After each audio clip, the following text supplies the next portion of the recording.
नमस्कार दोस्तों, मैं हूं प्रदीप बालरोडिया और आप देख रहे हैं न्यूज नशा। आज हरियाणा कैबिनेट का शपथ ग्रहण समारोह आयोजित हो गया है और इसमें नायब सैनी सहित 14 जो मंत्री हैं, इन्होंने आज शपथ ग्रहण समारोह में शामिल होकर शपथ ली है।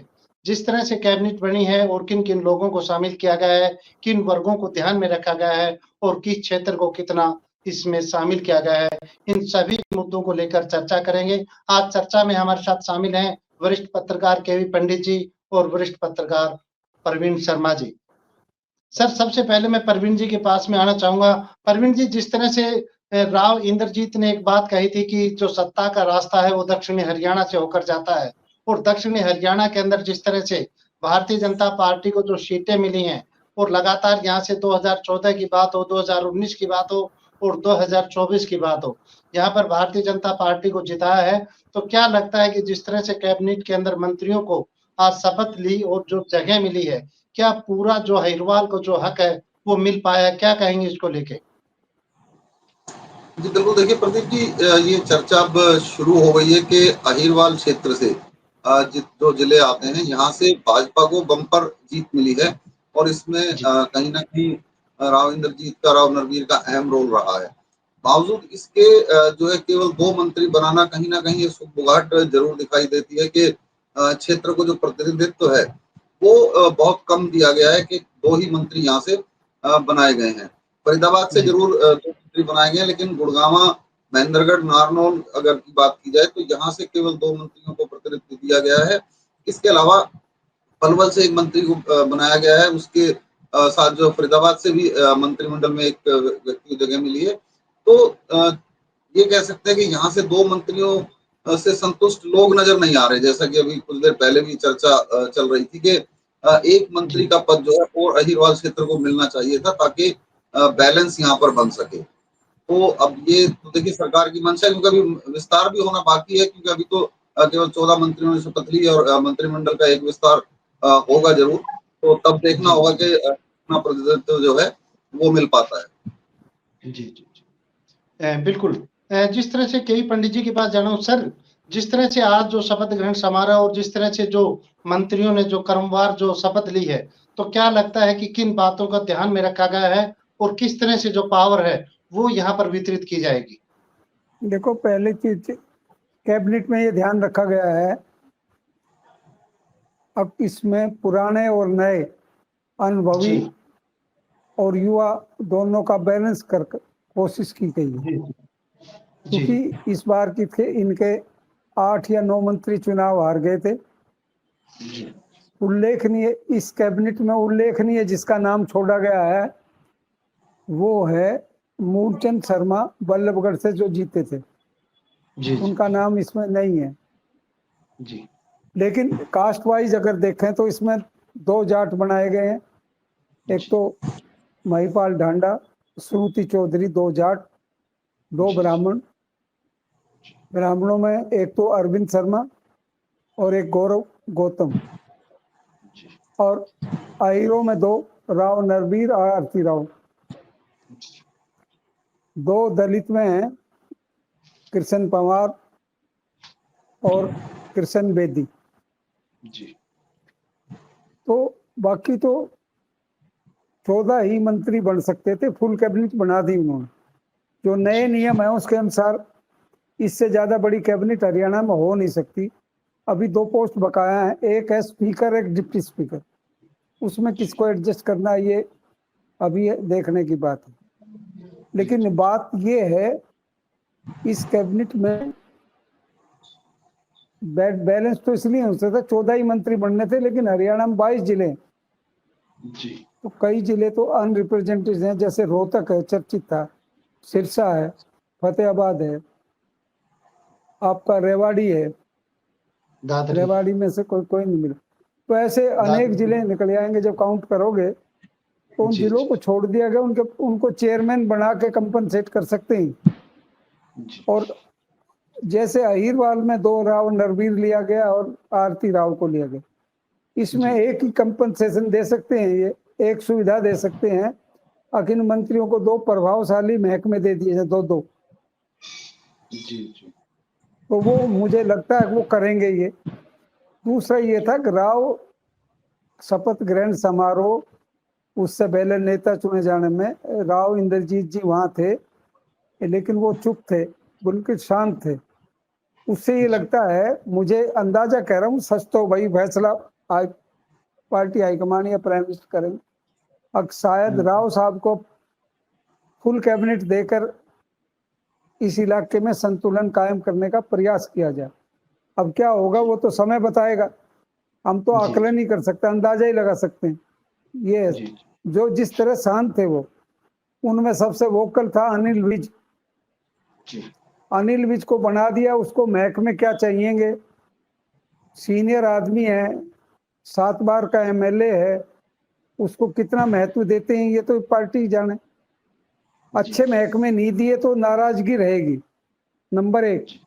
2 चीज ये ध्यान में रखनी चाहिए सरकार ने, अब बहुत बड़ी मेजोरिटी नहीं है, 45 चाहिए, 48 आदमी है इनके पास जी। थोड़ी सी गड़बड़ होने से सरकार अस्थिर हो सकती है, तो सरकार को बैलेंस तो बनाए रखना पड़ेगा और अधिकांश एमएलए को भी खुश रखना पड़ेगा ताकि दूसरी जगह झांक नहीं सकें। तो ये अभी नायब सैनिक पर आएगी रिस्पॉन्सिबिलिटी। अल्टीमेटली जो मुख्यमंत्री बनता है फेस उसे नहीं करना पड़ता है। जब ये सारी चीजें आएंगी, विधानसभा सेशन होगा, उसमें 2 आदमी कैसे एडजस्ट होंगे, स्पीकर डिप्टी स्पीकर, फिर मंत्रियों का कार्य कैसे होगा, आम जनता की ग्रीवेंसेस कैसे दूर होंगी, ये मुख्यमंत्री के हाथ में होता है कोऑर्डिनेशन। अगर वो कोऑर्डिनेशन 6 महीने तक बढ़िया कर सके तो सफल मुख्यमंत्री कहलाएंगे, अगर 6 महीने नहीं कर सके तो उन्हें दिक्कत भी आनी शुरू हो जाएगी। क्योंकि अब 2 चीज हरियाणा में हुई हैं, एक तो हरियाणा के मतदाता बड़े जागरूक हैं, दूसरी ये है कि ग्रामीण क्षेत्रों में भी की जनता वोकल है, मुंह पे ही कह देती है जो कुछ।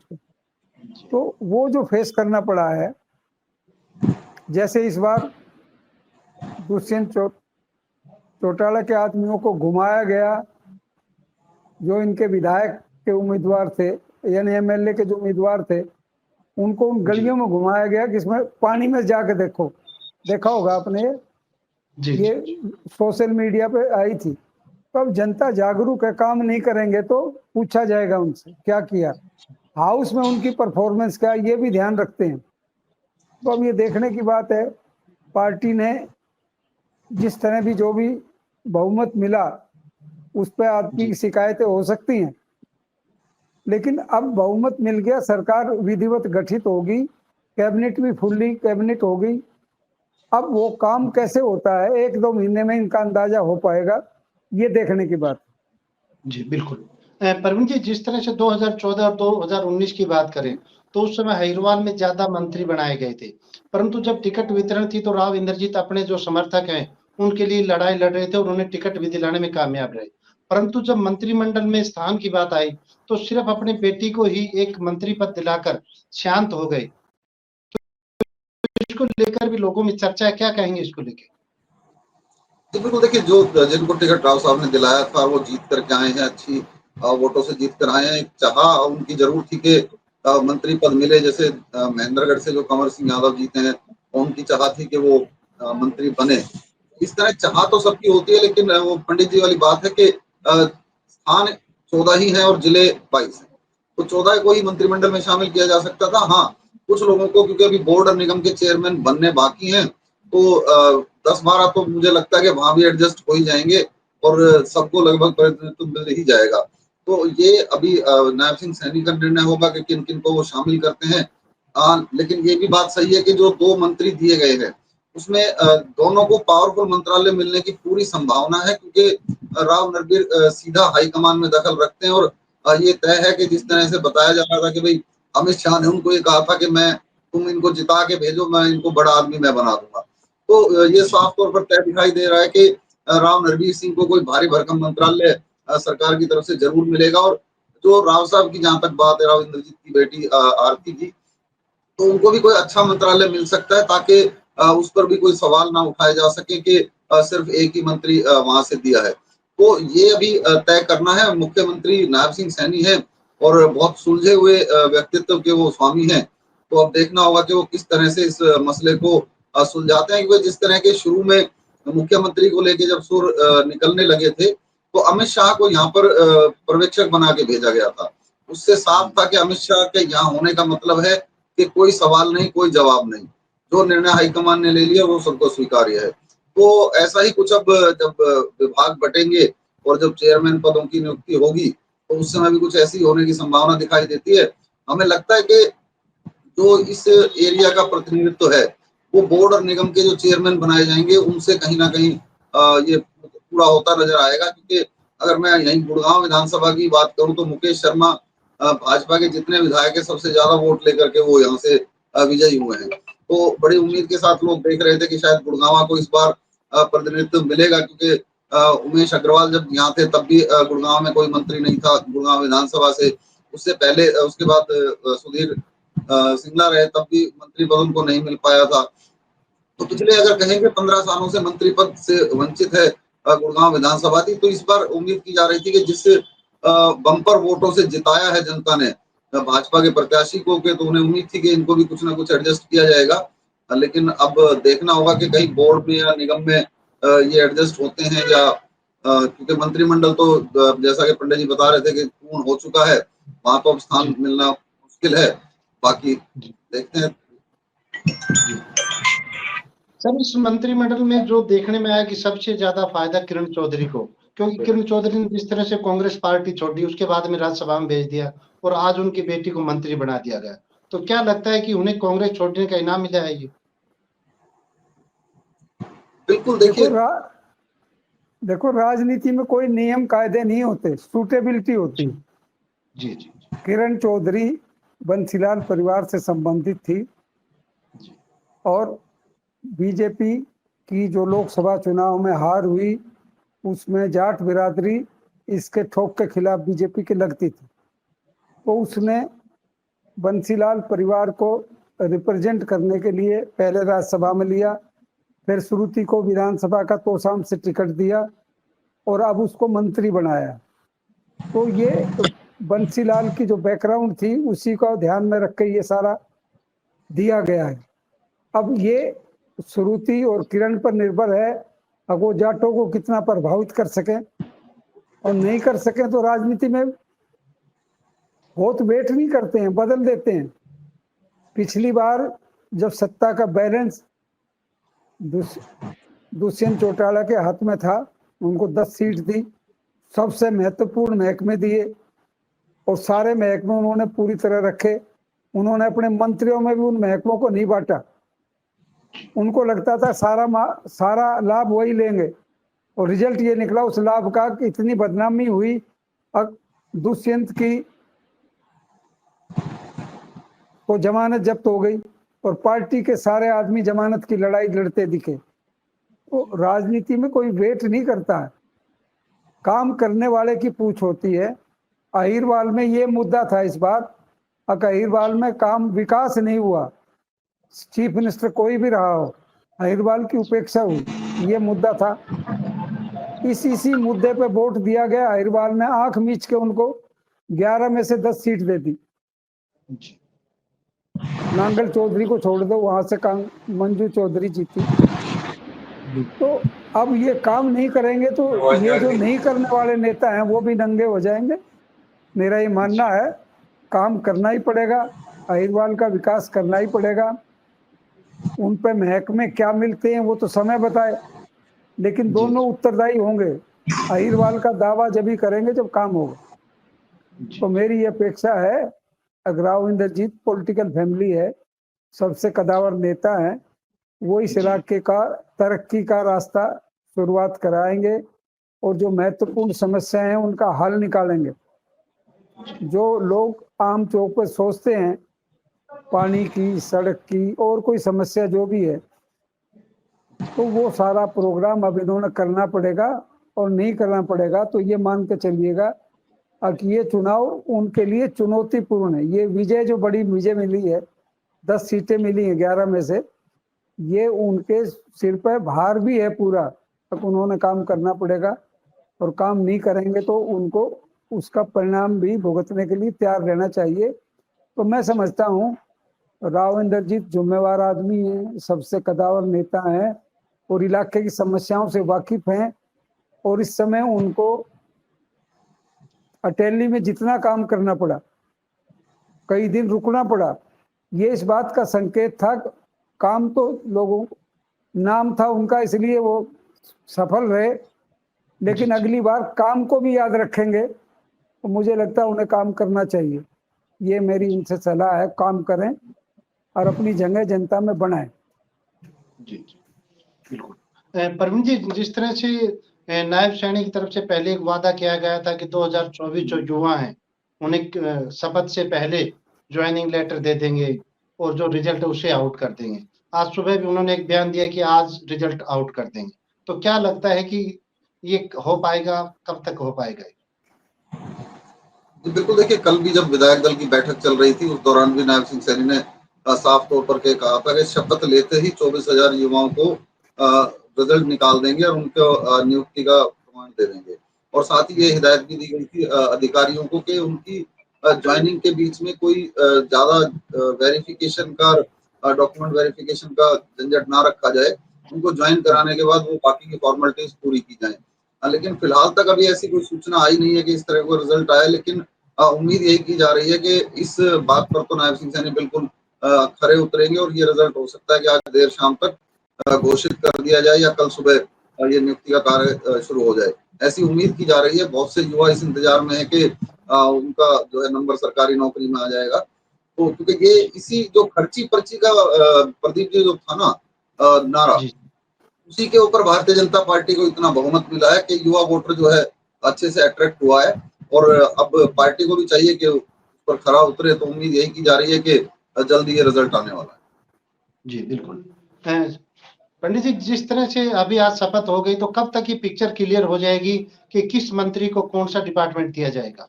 भाई चाहिए तो ये पहले से प्लानिंग थी। अचानक तो ओथ सेरेमनी हुई नहीं, 5 दिन का समय मिला। तो मैं ऐसा विश्वास करता हूँ आज शाम तक कैबिनेट के महकमों की घोषणा कर देनी चाहिए उनको। और दूसरा ये हो, जब कैबिनेट की फॉर्मेशन होगी तो जो भी कैबिनेट के नाम पर फैसले लेने हैं, 3 फैसले उन्होंने करने हैं। पहली चीज तो ये महिलाओं को 2100 रुपये महीना देने की जो इन्होंने वादा करा, वो भी उसकी अनाउंसमेंट भी होनी चाहिए। हरियाणा विधानसभा का सेशन जल्दी हो, सेशन की डेट निश्चित करनी चाहिए। और तीसरी ये है, जैसे कल मुख्यमंत्री जी ने कहा कि हम कोशिश करेंगे अगर नए ज्वाइन करने वालों को पर कम से कम प्रशासनिक दिक्कत हो, और वो दिक्कतें दूर बाद में की जा सकती हैं, पहले ज्वाइन करवाओ। अब वो लीगली देखने की बात है, अब कितनी बात साउंड होगी कितनी नहीं होगी, शाम तक सरकार ने अपनी पॉलिसी भी अनाउंस करनी पड़ेगी। कैबिनेट मीटिंग आज भी हो सकती है और कल भी हो सकती है। कैबिनेट जब बन जाती है, महकमे बटे कि नहीं बटे ये मैटर नहीं करता। कैबिनेट फॉर्मेशन हो चुकी, वो चाहे तो कैबिनेट मीटिंग बुला सकते हैं। क्योंकि अभी प्राइम मिनिस्टर वहां है, हो सकता है शाम को 5-6 बजे मीटिंग बुलावें। क्योंकि प्राइम मिनिस्टर जब तक चला नहीं जाएगा, सारा प्रशासन तो उनकी सेवा में खड़ा रहेगा। प्राइम मिनिस्टर ने भी यहाँ ये उद्देश्य रखा है, सारे राज्यों के बीजेपी शासित प्रदेशों के सारे वरिष्ठ अधिकारी बुलाए हैं, chief minister, deputy chief minister, राज्यपाल, दूसरे लोग बुलाए हैं। आज उस पे वो चाहते हैं कि महाराष्ट्र और जो दूसरे चुनाव होना है उनकी तैयारी के लिए एक रणनीति तैयार करना चाहते हैं, या उनको जो मैसेज देना चाहते हैं। रणनीति तो हमेशा नेता तय करता है, लेकिन रणनीति को पहुंचाने का काम नीचे के लोग करते हैं। तो आज जो वहाँ के जो वरिष्ठ सरकार में भागीदार हैं वो सब आए हुए हैं।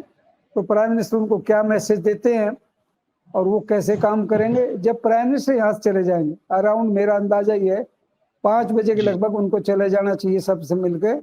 और 5 बजे के बाद नायब सिंह सरकार एक्टिव होगी, क्या क्या कर पाएगी ये शाम तक पता चलेगा। लेकिन ये एक अब काम नहीं करेंगे तो दिक्कत इनको भी आलोचना। एक तो ये ध्यान में रखें, एक दूसरी चीज ये ध्यान में रखें, अब इस पहले वाला विपक्ष नहीं है, 37 सदस्यों वाला विपक्ष है। तो विपक्ष की ग्रीवेंसेस को भी ध्यान में रखना पड़ेगा नायब सिंह सैनी को। और ये सेशन तब भी हो सकता है उसके लिए जब भी विधानसभा का सेशन होगा, क्योंकि अपोजिशन अब स्ट्रॉन्ग है। जैसे प्राइम मिनिस्टर भी दिक्कत महसूस करता है राहुल गांधी को ताकत पकड़ने से और उनकी 240 सीट रहने से, तो यहाँ भी हरियाणा में भी ये दिक्कत आ सकती है।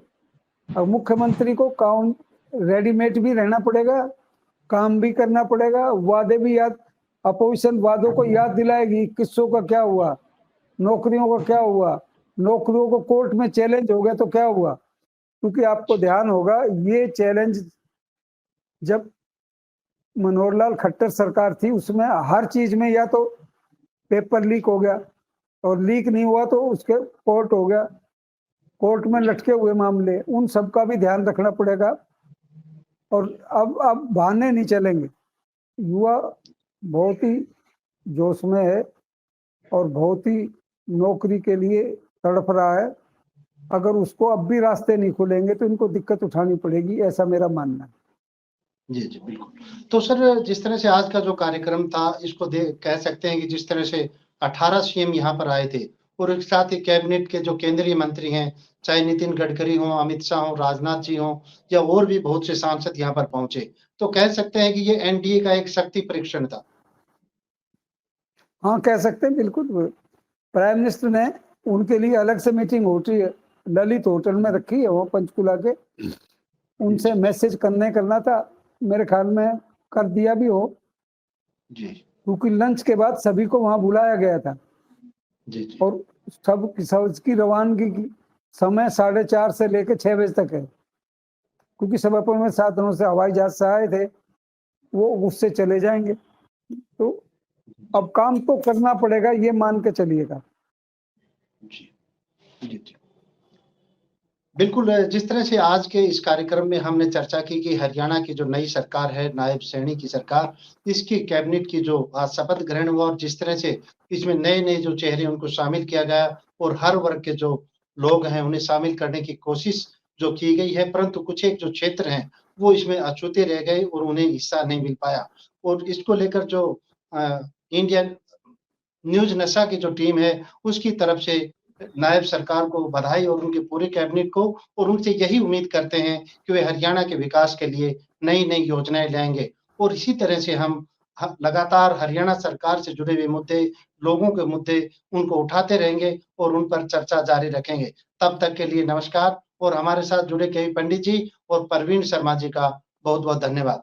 और आप हमसे जुड़े रहने के लिए सब्सक्राइब करें YouTube पर, फॉलो करें Twitter पर और लाइक करें Facebook पर। और ज्यादा जानकारी के लिए आपको टाइप करना होगा सिर्फ न्यूज़ नशा।